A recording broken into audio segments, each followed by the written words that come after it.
یہ لوگ جان لیتے۔ اب یہ اگلی جو آیات آ رہی ہے یہ ان لوگوں کے لیے، مکے والوں کے لیے بھی تھی، لیکن ہر اس کے لیے جو سمجھتا ہے کہ میں نے تو مان لیا ہے، اب میں پکا جنتی ہوں، عمل کرنے کا میں نہ بھی کروں تو مجھے چھڑوا لیا جائے گا، میری شفاعت ہو جائے گی، میں بچ جاؤں گا۔ توجہ سے قرآن کے معیار سنیے جو تبدیل کبھی نہیں ہو سکتی۔ 34 بے شک پرہیزگاروں کے لیے، متقین کے لیے ان کے رب کے پاس یقیناً نعمت بھری جنتیں ہیں۔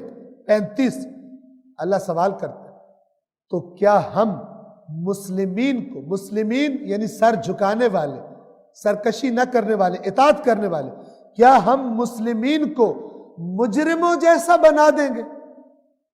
جو یہاں پہ بدماشیاں دنیا میں کرتے رہے ان کو بھی، اور جو یہاں سر جھکا کے اللہ کے سامنے زندگی گزاری، اطاعت کی، وہ اکٹھے ہو جائیں گے جنت میں۔ تمہیں کیا ہو گیا؟ تم کیسے فیصلے کر رہے؟ یہ کہنے والا اللہ ہے، یعنی ایسا نہیں ہوگا۔ یہ سنی سنائی باتوں پہ، ڈھکوسلوں پہ مت چلو۔ کیا ہم مسلمین کو مجرمین، یہ مسلمین قرآن والا مسلمین ہے، نادرہ کے ریکارڈ والا مسلمین نہیں ہے کہ جتنا بڑا بدماش ہو مسلمان ہی لکھا ہوتا ہے اس ریکارڈ میں۔ مسلم یعنی سر جھکا دینے والا، یعنی اطاعت کرنے والا، سرکشی نہ کرنے والا۔ کیا ہم مسلمین کو مجرمین جیسا بنا دیں گے؟ 36 تمہیں کیا ہو گیا ہے؟ تم کیسے فیصلے کرتے ہو؟ 37 کیا تمہارے پاس کوئی کتاب ہے جس میں سے تم پڑھتے ہو؟ ہماری کتاب تو یہ قرآن ہے اللہ کی، تم کون سی کتاب سے ڈھکوسلے لے کر آتے ہو کہ ہم نے تو پکا بخشش ہماری ہو جانی ہے؟ اس میں یہ بات چھپی ہوئی ہے کہ کوئی کتاب قرآن کے مقابلے میں نہیں آ سکتی۔ توجہ کر رہے ہیں؟ اللہ کہہ رہے کون سی کتاب ہے تمہارے پاس؟ اس کے اندر چھپا ہوا ہے کہ کوئی کتاب ایسی نہیں ہے کہ جو قرآن کے مقابلے میں آ کے قرآن کی باتوں کو باطل کر دے۔ فلانی کتاب تو پتہ نہیں کہاں سے بے حسب نسب کتابیں اٹھا کے لے آتے ہیں، اس میں سے شرک اور کفر پر مبنی اہل بیت کے نام پر باندھے گئے بہتان پڑھ کے سناتے ہیں، اور وہ بیچاری جاہل قوم جس نے قرآن نہیں پڑھا ہوا وہ سر دھنتے ہیں اور سمجھتے ہیں ہماری جنت پکی ہو رہی ہے۔ عجیب۔ کیا تمہارے پاس کوئی کتاب ہے جس میں سے تم پڑھتے ہو؟ 38 اس میں وہی باتیں ہوں گی جنہیں تم پسند کرتے ہو، یعنی اس میں لکھا ہوا ہے کہ وہی ہوگا جو تمہارا دل چاہے گا۔ قرآن میں تو یہ لکھا ہے اے ایمان والو نہ تمہاری آرزوؤں کے مطابق نہ اہل کتاب کی آرزوؤں کے مطابق۔ اللہ کہہ رہے تم کون سی کتاب پڑھ کے آتے ہو کہ جس میں لکھا ہے جو تمہارا دل کرے گا، تمہاری آرزوؤں ہوں گی، جو تم پسند کرو گے وہ ہوگا۔ 39 سوال دیکھیے اللہ کے، یا ہمارے ذمے تمہارے لیے قیامت تک کوئی قسمیں، عہد و پیمان ہے؟ تم نے اللہ نے کوئی قسم اٹھائی تمہارے سامنے کہ تمہیں وہی ملے گا جس کا تم فیصلہ کرو گے؟ کہاں سے پڑھ کے آ رہے ہو؟ کہاں سے اٹھا کے لاتے ہو یہ باتیں؟ 40 اے رسول آپ ان سے سوال کریں کون ان میں سے ان باتوں کا ذمہ دار ہے؟ یہ جو کہتے ہیں نا پوری ذمہ داری سے بات کر رہا ہوں، جھوٹ بول رہے ہوتے ہیں، پتہ اس لیے نہیں چلتا کہ قرآن نہیں پڑھا ہوتا، ورنہ فوراً پتہ چل جائے بے ایمان جھوٹ بول رہا ہے اور دھوکہ دینے کے لیے کہتا ہے پوری ذمہ داری سے بات کر رہا ہوں۔ اے رسول آپ ان سے سوال کیجئے ان میں سے کون اس کا ذمہ دار ہے؟ 41 کیا ان کے شریک ہیں؟ یہ سوال اور خطرناک ہے، یعنی اللہ کا قانون تو وہ ہے جو اللہ بتا رہا ہے، اللہ کے کوئی شریک ہیں کہ جو اللہ کے فیصلوں میں رد و بدل کر سکتے ہیں، اللہ کو مجبور کر سکتے ہیں، اللہ کے قوانین چینج کرا سکتے ہیں؟ ان میں سے کچھ تو ہو نا، کہاں سے یہ باتیں کر رہے ہیں، اللہ کے قانون کے خلاف نظریات دے رہے ہیں، کہاں سے باتیں کر رہے ہیں؟ کیا ان کے شریک ہیں؟ بس اگر سچے ہیں تو اپنے شریکوں کو لے کر آئیں۔ اللہ کہہ رہا ہے کوئی میرا شریک نہیں، اگر سچے ہیں تو اپنے شریکوں کو لے کر آئیں۔ اور اس کے بعد اب قیامت کا منظر اللہ دکھا رہا ہے کہ یہ سارے ڈھکوسلے ختم ہو جائیں گے، کیا ہوگا؟ اب سنیے، بڑی مزیدار، بڑی بلیغ مثال دی اللہ نے، اور یہ وہی بات ہے کہ جو شخصیت دنیا میں بنائی ہے قیامت کے دن وہی نکلے گی، وہی شخصیت ہوگی، بدلی نہیں ہوگی۔ جو دنیا میں نمازیں نہیں پڑھتے اور سجدے نہیں کرتے، اور وہ بے ایمان جو نمازوں کا مذاق اڑاتے ہیں، بعض لوگ اوقات ممبروں سے مختلف قسم کی حرکات کر کے لفاظیاں کرتے ہیں، سن لیں غور سے، وہ بولنے والے بھی اور ان کو سن کر خوش ہونے والے بھی، کہ جو نماز نہیں پڑھتا قیامت کے دن اس کے ساتھ کیا ہونے والا ہے یہ نہیں بدل سکتا. قرآن یاد رکھیے گا. آیت نمبر 42 سے شروع ہو رہا ہے. جس دن مشکل ترین گھڑی آ جائے گی. یہ لفظ ہے یوم یکشف عن ساق، جس دن پنڈلی اریاں کر دی جائے گی، پنڈلی اریاں کر دی جائے گی. یہ عرب ایک محاورہ بولتے تھے.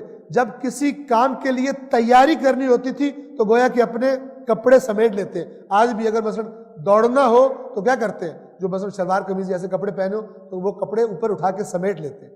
یہ تیاری کی علامت ہے، تیاری کا اعلان ہوتا ہے. تو جس دن مشکل ترین گھڑی تیار ہو جائے گی، یعنی اہل محشر میدان حشر میں جمع کر دیے جائیں گے سب مخلوقات. اور غور سے سنیں، اور جو نماز نہیں پڑھتے ان کو سنائیں یہ بات، ان کو یہ آیت نمبر 42 سے اگلی آیات سورہ قلم کی سنائیں. جس دن مشکل ترین گھڑی آئے گی اور انہیں سجدے کے لیے دعوت دی جائے گی، سب سے اعلان کیا جائے گا کہ سب سجدے میں گر جاؤ. فلا یستطیعون، تو یہ لوگ سجدہ نہ کر سکیں گے. ایسا نہیں کہ آج کی طرح اکڑ جائیں گے، کرنا چاہیں گے. اللہ کی طرف سے حکم آیا ہوگا، پتا ہوگا جس نے نہ کیا مارا جائے. کرنا چاہیں گے نہیں کر سکیں گے. دنیا میں جو اللہ کے حکم نماز کے آگے تکبر کی عادت تھی وہ مجسم ہو جائے گی. وہ بدن، وہ ماتھا جو زمین پہ نہیں لگتا تھا اب لگنے سے انکار کر دے گا، چونکہ شخصیت بدلے گی نہیں. سجدے کے لیے دعوت دی جائے گی ان کو تو سجدہ نہ کر سکیں گے. لفظ فلا یستطیعون، سجدے کی استطاعت نہیں پائیں گے اپنے اندر. 43 حالت کیا ہوگی؟ یہاں پہ اکڑتے ہیں، مذاق اڑاتے ہیں نماز کا، وہاں پر ان کی نگاہیں شرم سے جھکی ہوں گی اور ذلت ان کو ڈھانپ رہی ہوگی. یعنی ان کا حلیہ ایسا ہوگا کہ دیکھنے والے کو لگے گا کہ اس کو اللہ نے ذلیل کر دیا، اور شرم کے مارے آنکھ اٹھا نہیں سکیں گے اوپر کہ کیسی بےہودہ نماز کے بارے میں یہ باتیں کرتے تھے اور بے نماز تھے. اب اللہ کہہ رہے یہ ان کی حالت بتا رہے کیوں سجدہ نہیں کر پائے، حالانکہ انہیں سجدے کے لیے اس وقت بھی دعوت دی جاتی تھی جب یہ صحیح و سالم تھے. آج تو اس کا نتیجہ بھگت رہے ہیں نا. جب یہ صحیح سالم تھے، سجدے کر سکتے تھے، ان کو دعوت دی جاتی تھی، ان کو آواز آتی تھی حی علی الصلاۃ، یہ ڈھیٹ بیٹھے رہتے تھے، یہ سجدوں میں نہیں جاتے تھے. آج یہ سجدہ نہیں کر پائیں. کوئی شفاعت نہیں ہوگی.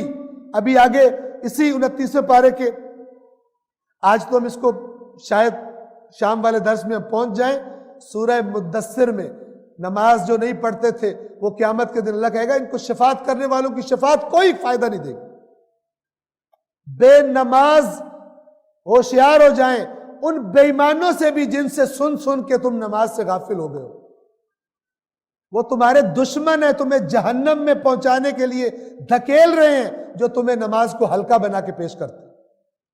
قرآن اور فرامین محمد و اہل بیت محمد علیہم الصلاۃ والسلام دونوں کی پکی گواہی ہے، بے نماز کی شفاعت نہیں ہوگی.